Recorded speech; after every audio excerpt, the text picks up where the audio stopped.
Hello children, welcome to my class. How are you all? Hope you are doing well. So now today's our topic is letters, words and sentences. Means वर्ण, शब्द और वाक्य. तो letters आपको सबको अच्छे से आते होंगे बच्चों. प्रीवियस क्लासेस में आपने रिवाइज किया होगा. Letters, words. अब सेंटेंसेस बनाना भी आपको थोड़े थोड़े आने लगे होंगे. अब हम उसको और अच्छे से पढ़ते हैं, जिसमें हम थोड़े बड़े सेंटेंस को फ्रेम करना भी सीखेंगे. So here is English alphabet की लेटर्स को दो भागों में बांटा गया है. आपको बहुत अच्छे से पता है, प्रीवियस क्लासेस में आपने पढ़ा होगा, रिवाइज भी किया होगा कि जो अल्फाबेट्स हैं वो किस में डिवाइड है, वोवेल्स और कॉन्सोनेंट्स में. सो वोवेल्स कितने होते हैं हमारे पास? तो 5 vowels. We have 5 vowels, A, E, I, O, U. So these are 5 vowels and remaining after this A, E, I, O, U को छोड़ने के बाद जो भी remaining alphabet letters हमारे पास बचते हैं, they are called consonant, like B, C, D, F, G, H, J, K, L, M, N, P, Q, R, S, T, V, W, X, Y, Z. So these are our consonants and we have 5 vowels A, E, I, O, U in our grammar. So vowels. Let's begin. ये किसी अन्य वर्ण की सहायता के बिना बोले जाते हैं. मतलब किसी और अल्फाबेट की हम इसमें सहायता नहीं लेते हैं और उनके बिना ही हम इन्हें बोल सकते हैं. A, E, I, O, U. और ये कितने होते हैं? तो ये 5 होते हैं. क्लियर? Next, consonants. तो ये ववल की सहायता से बोले जाते हैं. इनमें जब भी हम कॉन्सोनेंट को प्रोनाउंशिएट करते हैं तो हमें ववल की सहायता लेनी पड़ती है. उनमें कुछ ना कुछ ववल्स लेटर्स हमारे ऐड होते हैं, भले ही वो साइलेंट हो. मतलब साइलेंट का क्या होता है कि उन्हें हम प्रोनाउंशिएट ना करें, है ना.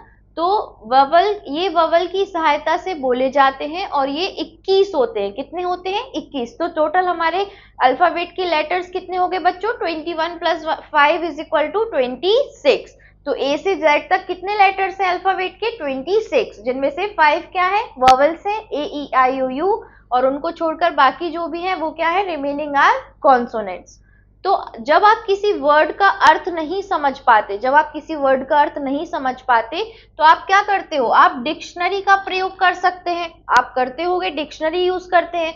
तो डिक्शनरी क्या होती है? डिक्शनरी वह किताब होती है जो शब्दों की अर्थ बताती है. किसी भी वर्ड का अगर आपको मीनिंग जानना है तो हम डिक्शनरी से फाइंड आउट कर सकते हैं. तो डिक्शनरी में सभी शब्द एक क्रम में दिए जाते हैं. अल्फाबेटिकल ऑर्डर में डिक्शनरी में सारे वर्ड्स दिए जाते हैं.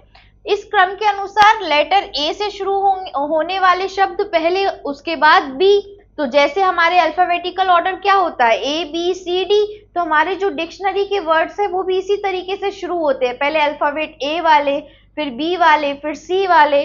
तो ए से शुरू होने वाले शब्द पहले और उसके बाद बी से शुरू होने वाले शब्द होते हैं और उसके बाद लेटर सी से शुरू होने वाले शब्द होते हैं.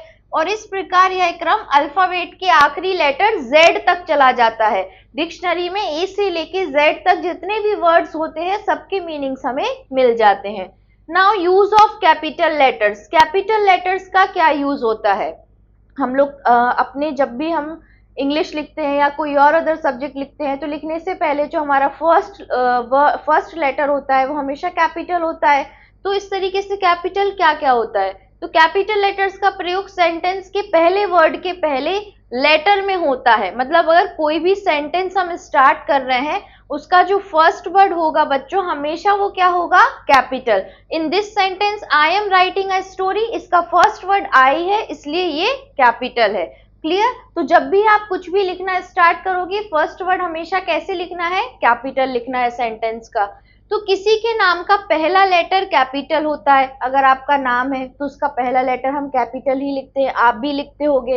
तो होता है, चाहे वह मनुष्य हो, पर्वत माउंटेन्स हो, रिवर्स हो, सागर मीन सी, देश कंट्रीज, गांव शहर, किसी का भी नाम हो. जैसे रिया इज अ ब्यूटीफुल गर्ल. रिया किसी लड़की का नाम है. तो देखो यहाँ इसका फर्स्ट वर्ड हमने क्या किया है? फर्स्ट लेटर कैपिटल कर दिया है.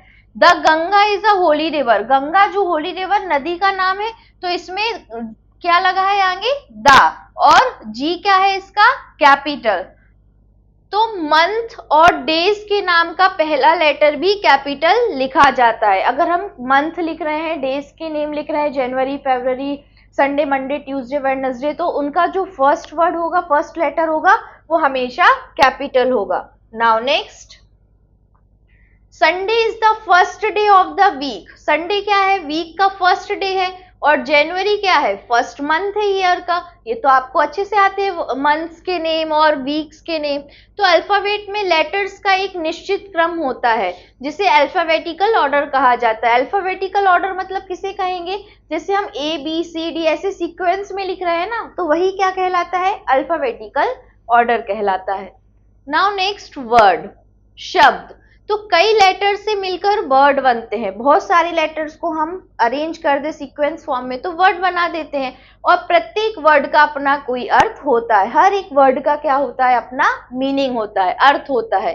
Now definition. तो a group of letters which give a sense. Group of letter जिससे कोई मतलब निकले, सेंस बने, इज कॉल्ड अ वर्ड। उसे ही वर्ड कहते हैं। तो लेटर्स के सार्थक समूह को वर्ड कहते हैं। जिसका एक मीनिंगफुल सेंस निकले, मीनिंगफुल हो, उसे हम कहते हैं। अथवा लेटर्स को ऐसा समूह जिसका कोई निश्चित अर्थ ना हो। हमने कुछ भी लेटर लिख दिया, एच बी डी सी, अब इसका क्या है? कोई भी इस वर्ड का कोई भी मीनिंग नहीं है, तो ये क्या होगा? मीनिंगलेस वर्ड होगा। और इसको हम वर्ड की कैटेगरी में काउंट करेंगे ही नहीं। क्योंकि सपोज दैट अगर हमने CAT कैट लिखा, तो इसका क्या है? कैट मीन्स बिल्ली, है ना। तो कैट का क्या है? सेंस निकल रहा है, मीनिंगफुल वर्ड है। तो मीनिंगफुल वर्ड को ही हम वर्ड कहते हैं। अदरवाइज कोई भी वर्ड हम फॉर्म कर ले जिसका कोई मीनिंग नहीं है, उसे हम काउंट नहीं करते। नाउ नेक्स्ट, BAT बैट, चमगादड़, LION लाइन मीन्स शेर। तो आई तथा ए अपने आप में वर्ड है। आई और ए जो है वो अपने आप में वर्ड है। एन, इन, ऑन, एट, गो, सो आदि दो लेटर्स वाले वर्ड है। अभी आई हमने पढ़ा, आई और ए, तो ये सिंगल लेटर वाले वर्ड है। और एन, इन, ऑन, एट, गो ये 2 लेटर्स वाले वर्ड है। इसी तरीके से 3 लेटर्स कौन से हो गए? Bat, cat, mat, rat, fat, dog, pen, जिनमें 3 लेटर्स हैं वो 3 लेटर्स वर्ड्स होंगे। इसी तरीके से 4 लेटर वर्ड्स, तो 4 लेटर वर्ड्स कौन से होंगे? तो NOT नोट, बुक, सूट आदि 4 लेटर से बनने वाले वर्ड्स हैं। और इसी प्रकार अनेक लेटर्स मिलकर एक मीनिंगफुल वर्ड्स का निर्माण करते हैं। मीनिंग निकलता है इन सब का। Now next is sentence. तो डेफिनेशन क्या है सेंटेंस की? अ group of words which makes a complete sense.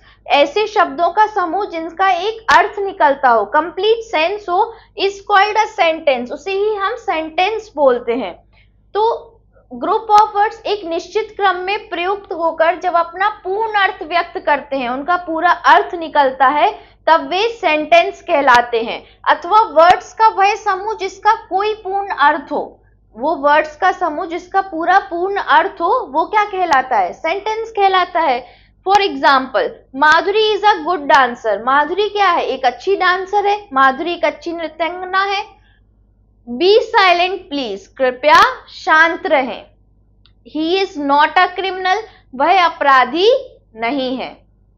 What a charming doll, क्या खूबसूरत गुड़िया है। तो इन सब का क्या निकल रहा है बच्चों? एक मीनिंगफुल सेंटेंस है, इनका सबका अर्थ निकल रहा है, तो ये सेंटेंस होंगे। तो जिस तरीके से हमने पढ़ा कि वर्ड्स में भी अगर ऐसे वर्ड्स हैं जिनका कोई सेंस ही नहीं निकल रहा है, मीनिंग ही निकल रहा है, तो उसे हम काउंट नहीं करते वर्ड्स की कैटेगरी में। सेम वे अगर सेंटेंस है और उनका भी कुछ मीनिंगफुल सेंस नहीं निकल रहा है, दैट मीन्स उस सेंटेंस को भी हम काउंट नहीं करते। तो अल्टीमेटली क्या है कि सेंस निकलना चाहिए, है ना, मीनिंग निकलना चाहिए। ये क्लियर कट हमें समझ में आया। Now next, give me a second. Okay next, तो उपयुक्त सभी मीनिंगफुल सेंटेंस है, मतलब जो भी हमने पीछे एग्जांपल में पढ़े सबका मीनिंग निकल रहा है। इनसे कोई ना कोई अर्थ प्रकट होता है, सबसे कुछ ना कुछ अर्थ निकल रहा है। पहले सेंटेंस से स्पेशलिटी मतलब विशेषता का बोध होता है, और दूसरे वाक्य से रिक्वेस्ट, हम किसी से रिक्वेस्ट कर रहे हैं। तीसरे वाक्य से नॉट नहीं, तथा चौथे वाक्य से वंडर आश्चर्य का भाव प्रकट होता है। अतः प्रत्येक मीनिंगफुल सेंटेंस में कोई ना कोई अर्थ अवश्य प्रकट करता है, कोई ना कोई अर्थ जरूर निकलता है सेंटेंस का। यहाँ हम दो तरह के सेंटेंसेस के बारे में जानेंगे। Two types of sentence, first one is affirmative. Affirmative means सकारात्मक, सकारात्मक means positive sentence. Next one is negative. Negative means नकारात्मक, नकारात्मक मतलब जिसमें हम नो नॉट मतलब नहीं का उपयोग करते हैं, तो वो वाले सेंटेंस होते हैं नेगेटिव सेंटेंस। फॉर एग्जाम्पल, नीचे दिए गए एग्जाम्पल को पढ़िए और जानिए कि अफर्मेटिव और नेगेटिव सेंटेंस कौन से होते हैं। तो यहाँ पे हम पढ़ते हैं एग्जाम्पल्स ऑफ अफर्मेटिव सेंटेंस और examples of negative sentence. So he is a good boy, positive sentence है कि वो एक अच्छा लड़का है। अब यहाँ पे देखो क्या ऐड कर दिया बच्चों, नॉट। नॉट ऐड कर दिया तो वो कैसा सेंटेंस बन गया, नेगेटिव, कि he is not a good boy, वो एक अच्छा लड़का नहीं है। Now next, I can do it. आप क्या क्या कर सकते हो, मैं तो सब कुछ कर सकता हूँ ऐसा वाला है। तो same, I can do it मैं कर सकता हूँ, but I can not do it मैं नहीं कर सकता। ठीक है, तो नॉट लग गया, नेगेटिव सेंटेंस बन गया। सेम वे, आई प्ले मैं खेलता हूँ, आई डू नॉट प्ले मैं नहीं खेलता। I will do my work मैं अपना काम करूंगा, I will not do my work मैं अपना काम नहीं करूंगा। आप अपना होमवर्क करते हो या नहीं? रेज योर हैंड, कौन कौन अपना होमवर्क रेगुलर करके जाता है? यस, वेरी गुड, सब करके जाते हैं। Now I will do my work, I will not do my work मैं अपना काम करूंगा, मैं अपना काम नहीं करूंगा। They could do it, they could not do it, वो कर सकते हैं, वे लोग कर सकते हैं और वे नहीं कर सकते। तो आपको क्लियरली नेगेटिव सेंटेंस समझ में आए बच्चों? नेगेटिव सेंटेंस मतलब नो नॉट जो वर्ड्स हैं इनका हम यूज करेंगे उन सेंटेंसेस में, तो वो नेगेटिव सेंटेंसेस बन जाते हैं। Now parts of sentence, sentences के कौन कौन से पार्ट्स होते हैं? सो सेंटेंसेस के दो पार्ट्स होते हैं। First one is subject, next one is predicate. ठीक है, तो सब्जेक्ट प्लस प्रेडिकेट मिलके बनाते हैं सेंटेंस, एक कंप्लीट सेंटेंस। अब सब्जेक्ट क्या होते हैं? तो जिसके विषय में सेंटेंस में कुछ कहा जाए, सेंटेंस जिसके बारे में हो, जिसके बारे में बात कर रहे हैं, उसे हम सब्जेक्ट कहते हैं। जैसे Shreya is a singer, Shreya एक गायिका है, तो यहाँ पे श्रेया की बात हो रही है, तो श्रेया क्या होगा, सब्जेक्ट होगा। नेक्स्ट, इसी तरीके से प्रेडिकेट क्या होगा? तो सेंटेंस में सब्जेक्ट के विषय में जो कुछ कहा जाता है, जिसके बारे में जो बात कही जाती है, वो प्रेडिकेट कहते हैं उसे हम। जैसे कि श्रेया इज अ सिंगर, तो श्रेया तो आपको समझ में आ गया कि श्रेया क्या है, सब्जेक्ट है, क्योंकि उसके बारे में बात कर रहे हैं। लेकिन उसके बारे में जो बात कही जा रही है कि वो एक गायिका है, सिंगर है, वो इज अ सिंगर क्या होगा, वो प्रेडिकेट होगा। क्लियर? सब्जेक्ट और प्रेडिकेट ठीक से समझ में आया बच्चों? ठीक है, नेक्स्ट, सेंटेंस में सब्जेक्ट को छोड़कर शेष भाग प्रेडिकेट होता है। मतलब जो भी सब्जेक्ट है, जैसे सुमन, सुमन इज अ ब्यूटीफुल, तो जो सब्जेक्ट है हमारा सुमन, उसको छोड़कर जो भी बचता है वो पूरा पार्ट हमारा प्रेडिकेट होता है। आहान इज अ बॉय, तो ये predicate. My dog is white, तो सिर्फ सब्जेक्ट को छोड़ के जितना बचा वो पूरा पार्ट क्या है, हमारा प्रेडिकेट है। नाउ एक्सरसाइज, चैप्टर हमने ठीक से लर्न किया। Now next we have exercise part, पहले आपको खुद से करना है, फिर मुझसे मैच करना है। Now next, underline the vowels in the given words. ये हमारे पास वर्ड्स दिए हैं, इनमें जो जो जहां पे वोवेल्स हैं उसको सिर्फ हमें अंडरलाइन करना है।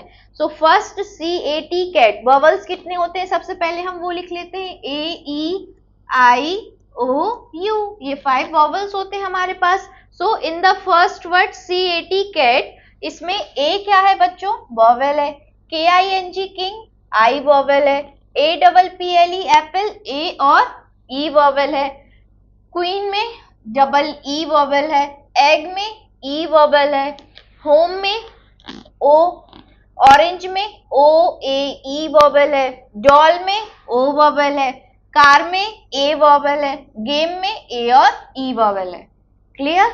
ये हमारे हो गए vowels. Now next, right the given letters in alphabetical order. Alphabetical order में इन्हें लिखना है अरेंज करके, तो आप ABCD आपको अल्फाबेटिकल ऑर्डर आता है, आप उसको पढ़ेंगे और ठीक से अरेंज करके लिखेंगे कौन सा वर्ड पहले आता है और उसके बाद कौन सा लेटर आता है, फिर उसके बाद कौन सा लेटर आता है। तो इस तरीके से आपको लिखना है। First one is okay game less next, so write the given letters in an alphabetical orders. GDLCI. now ABC, तो सबसे पहले तो क्या आएगा C, तो हमारा C पहले आ जाएगा, है ना। फिर C के बाद ABCD D, so here is D, next D होगा हमारा ABCD E, अब देखो इसमें E नहीं है, F G, G है हमारे पास, तो नेक्स्ट हमारा होगा G, H नहीं है, I है तो I, next J K L, last हमारा लेटर L, तो यहाँ पे L, ये अल्फाबेटिकल ऑर्डर में क्या हो गया बच्चों, अरेंज हो गया। Next one is, so again A, B, after B is C, then we have D, then E. Got it? Next.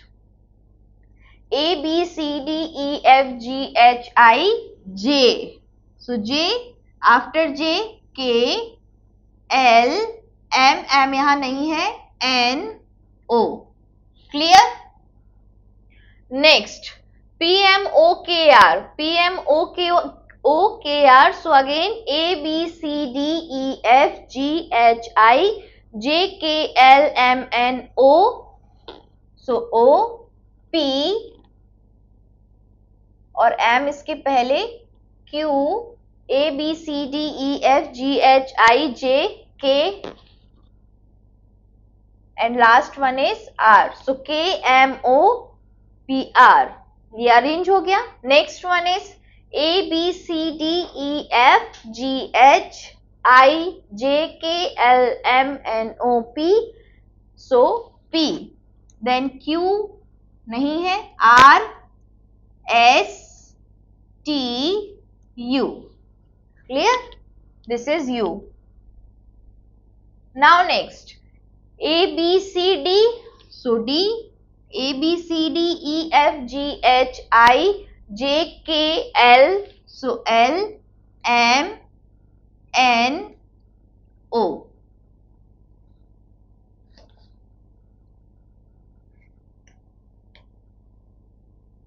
N, O. Clear? तो ये सब हमारे अल्फाबेटिकल ऑर्डर में क्या हो गए बच्चों, अरेंज हो गए। Now next, rearrange the given letters and make a meaningful words. तो ये जो लेटर्स दिए हैं बच्चों, इन्हें हमें क्या करना है, रीअरेंज करना है। इस तरीके से रीअरेंज करना है कि उससे मीनिंगफुल वर्ड्स बन जाए। So first one Y O B, इसका तो कुछ मतलब नहीं होता, but B O Y, boy means लड़का। Now next L-I-O-N, lion means शेर। Now next M-A-T, mat. Mat जो आप सबके घर में होते हैं, जिसे हम हिंदी में चटाई बोलते हैं, ना, जिसपे आप बैठते हो या दरी भी कह सकते हो। Next one C-O-W, cow। After cow we have E-Y-E, means आँख। Next F-A-N, fan। fan means पंखा। Next B-O-O-K, book। book means किताब। नेक्स्ट C-H-A-I-R, chair means कुर्सी। Next C-A-T, cat। cat means बिल्ली। Clear? Now next, pick out the subject and predicate from the given sentence and write them। तो sentence ये हमको दिए गए हैं, इसमें से हमें सब्जेक्ट और प्रेडिकेट फाइंड आउट करना है। तो सब्जेक्ट हमें बहुत अच्छे से पता है, जिसके बारे में बात हो रही है, और जिसके बारे में जो बात हो रही है वो हमारा प्रेडिकेट है सब्जेक्ट को छोड़कर। तो John is my friend, John मेरा दोस्त है। सो हेयर जॉन क्या हो गया बच्चों, जॉन इज अ सब्जेक्ट, और जॉन के अलावा जो भी, give me a second, okay now John के बाद इज माई फ्रेंड, जो भी रिमेनिंग सेंटेंस है वो हमारा पूरा क्या है, प्रेडिकेट है. So is my friend.